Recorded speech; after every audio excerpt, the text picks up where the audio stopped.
G'day, welcome to another episode of the Pier Review. And this one is not so much of a review as a revisit. And before you say, hey pirate, aren't there rules about peer reviewing? You forget that while there might be rules about P-E-E-R reviewing, there are no rules about P-I-E-R reviewing, where any mug standing on a pier can make up pretty much anything he wants. But I'm not making anything up here. What you're about to see is all true. So this peer review is a follow-up to the one I made about the YouTube copyright. And it's a sort of a what happened next story.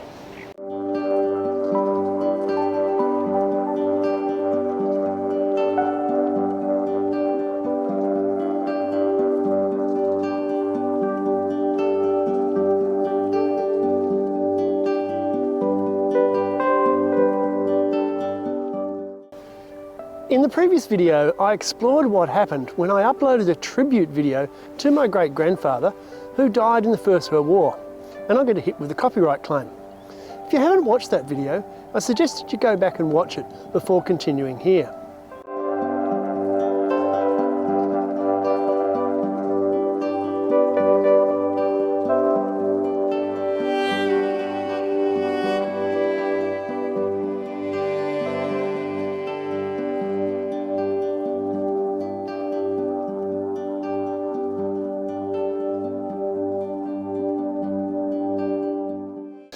Right, now that everyone has watched the previous video, you'll know that I got hit with a copyright claim for using the audio from a 13-year-old recording of the last post from the Royal Australian Air Force's YouTube channel.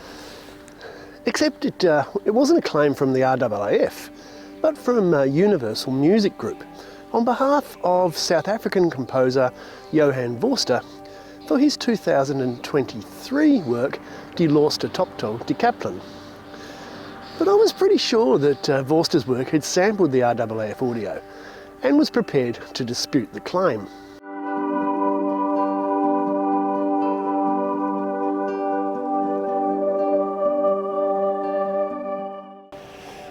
After I uploaded the video and got hit with the claim, I lodged a dispute via YouTube. But it got me thinking, how does YouTube copyright work?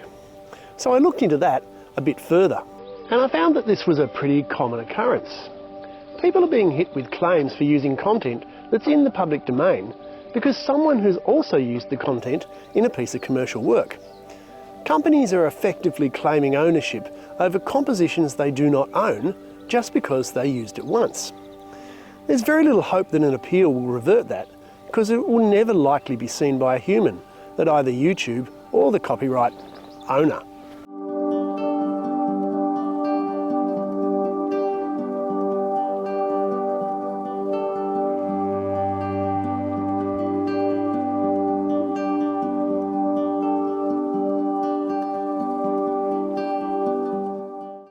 At the same time, I came across numerous other YouTubers who'd been hit by copyright claims by UMG for allegedly using Die Laaste Toptel. These YouTubers confirmed that they were also using the RAAF audio, but had to give credit to Johann Vorster. And here's the gotcha moment.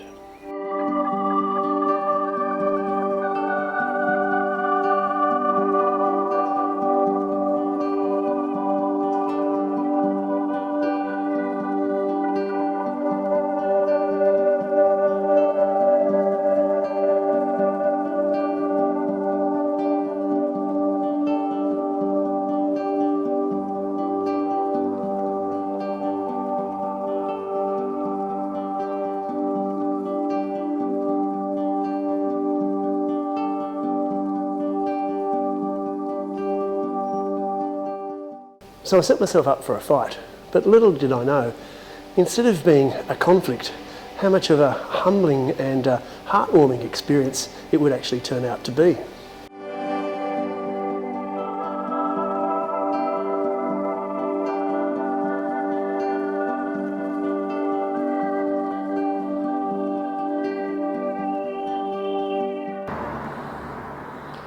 I realised that just waiting on the YouTube process would most likely be futile, so I decided to track down Johan Forster and try and get in touch with him directly.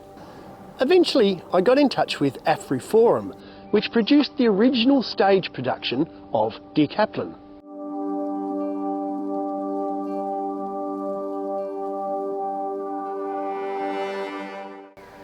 Again, I got stymied by an automated process, but I persisted and eventually got through to someone called Salette.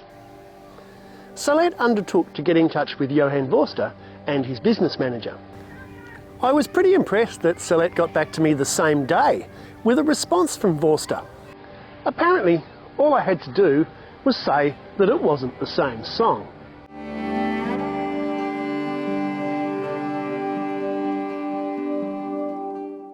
The trouble was that it was the same song.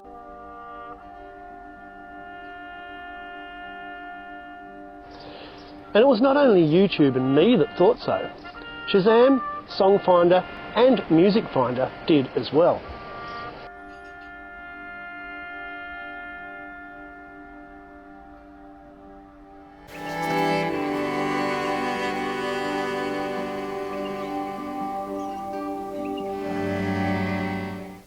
So I replied to Salette with a statement that it emphatically was the same song. And I copied in Universal Music Group's copyright section and the Australian Department of Defence into the email.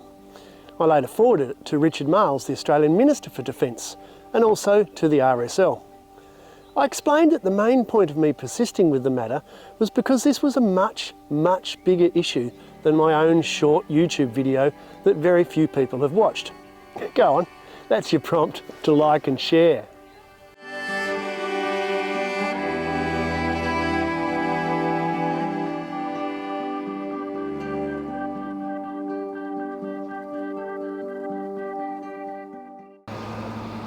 If it was just a dispute between two composers, one of whom sampled the entirety of a piece of work of another and then claimed copyright, it would be bad enough. But Johan, or more correctly his publisher UMG, had copyrighted the public domain work of the Armed Forces of Australia, commemorating the deaths of Australian servicemen and women in war. So I suggested that surely, as composer of the wider work in Die Laaste Toptog, Die Kaplan, Johan could work towards resolving the issue of the inappropriate copywriting of the track's first 1 minute 25 seconds, which he did not compose, and which is so significant to millions of people around the world.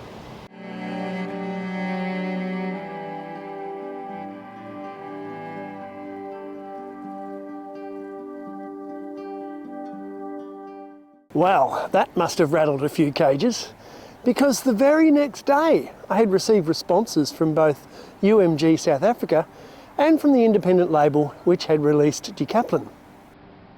Nick from UMG sought additional information and promised to resolve the situation, while Jacomin from Unhoud Huis Muziek claimed that Forster himself did not sample the track, and it was done by an external producer.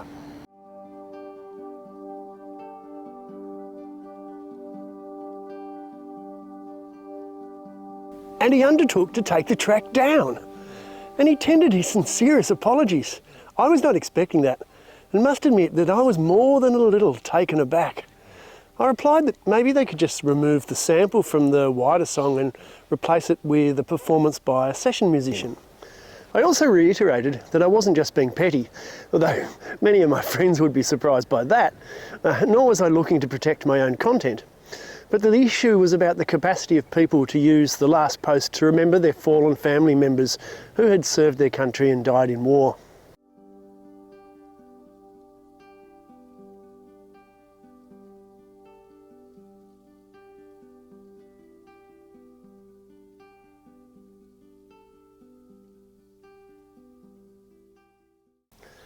I let him know that where Percy was killed at Flers in France in November 1916 was only a couple of kilometres from the South African World War I memorial at Delville Wood. I also asked him to pass on my apologies to Johan Vorster for suggesting that he'd personally sampled the last post.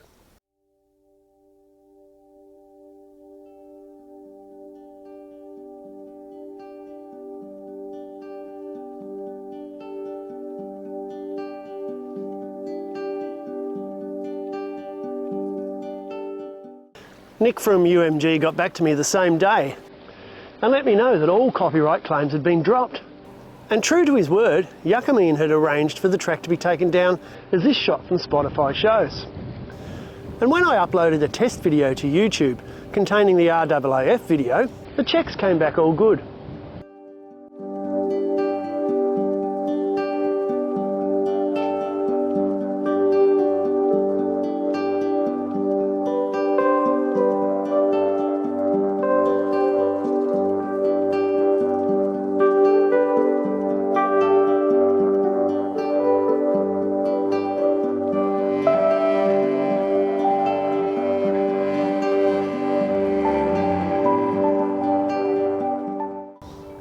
A couple of days later, Yakimin got back to me to say that he'd confirmed that the producer had sampled the RAAF track without permission and they were taking it further with him. He also announced that they'd partially followed my suggestion and removed the sample from the track and kept the rest of the inspiring 4 minutes 26 of Vorster's original work.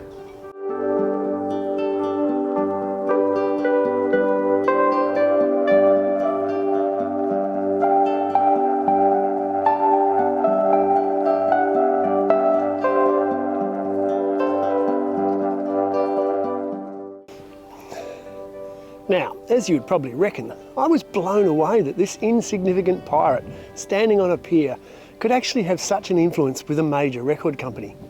In fact, the biggest music company in the world. But as I said, it was not a feeling of triumph or gloating that came over me, but rather it was a humbling experience.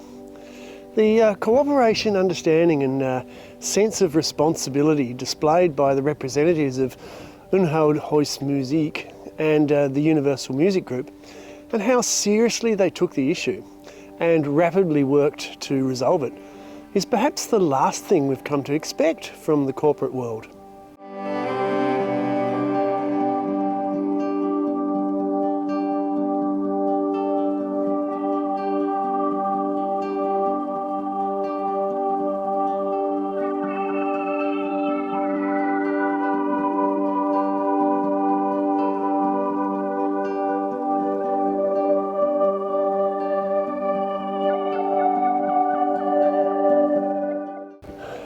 Now, I'm not sure if any of you have watched the recent documentary on Netflix entitled Stringer, but when I went into this battle with UMG, I was expecting the same kind of response that Associated Press gave those who claimed that AP had falsely attributed copyright to one of its staff photographers for the famous Napalm Girl photo of the Vietnam War, when it was actually taken by somebody else. But the response from UMG was refreshingly the complete opposite.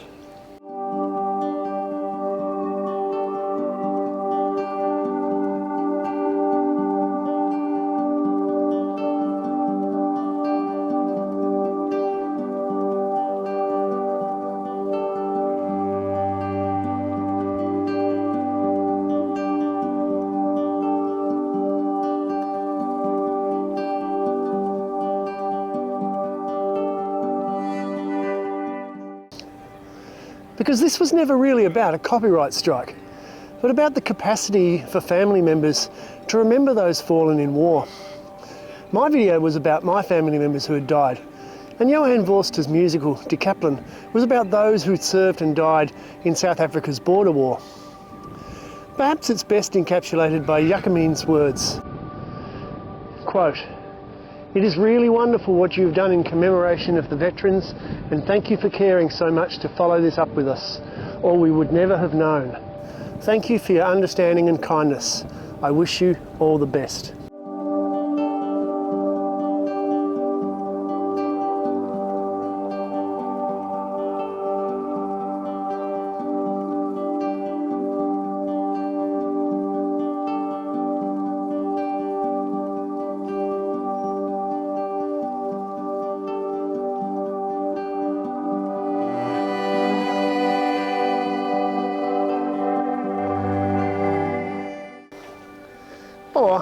as Jacqueline would have expressed it in his own language.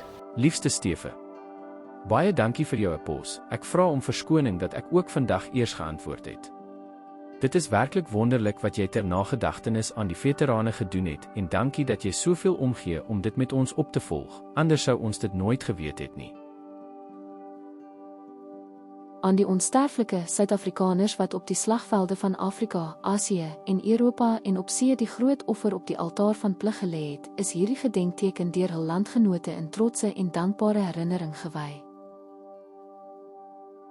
Ons ongelooflike span by Universal Music het die liedjie reggestel en die eerste deel weggelaat, waarna hulle die eintlike liedjie wat Johan saam met Sian Else opgevoer en geskryf het, herlaai het. Aangesien die liedjie soveel vir die veterane hier in Suid-Afrika beteken, is ons dankbaar dat hulle steeds daarna kan luister. Johan voer dit gereeld by veterane seremonies uit. Dankie vir jou begrip en vriendelikheid. Ek wens jou alles van die beste toe. Vriendelike groete. Jacqueline. So thank you, Jacqueline, Nick, Salette and others for this truly humbling experience and for treating the issue so seriously and for resolving it so quickly.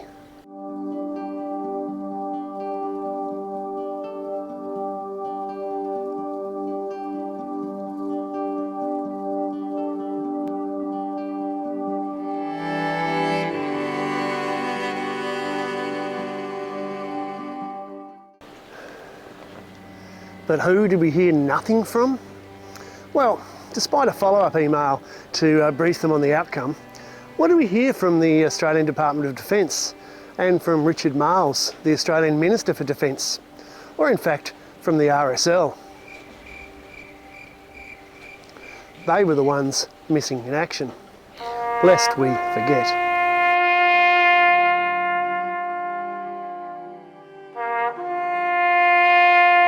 This story ain't over.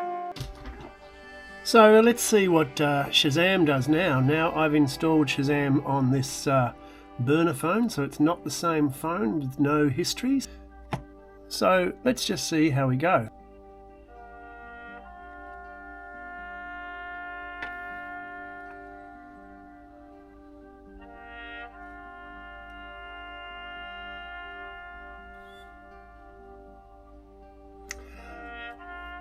Oh dear.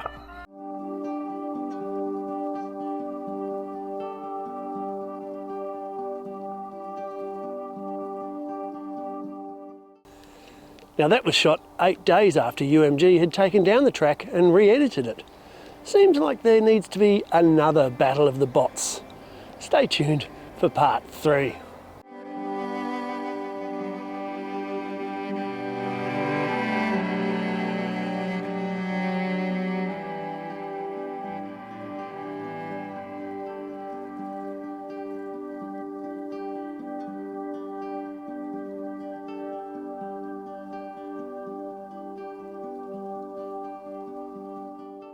So if you've enjoyed this peer review, please click like, please subscribe, hit me up in the comments below, and we'll see you again somewhere on a pier reviewing something that I probably don't know anything about.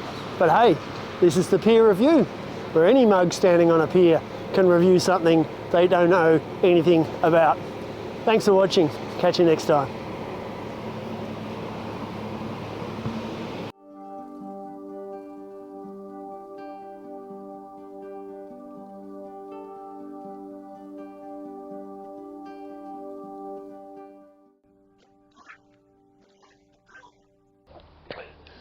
Salette, Nick and Jacqueline were very polite in their emails, but I think I frustrated at least one of them.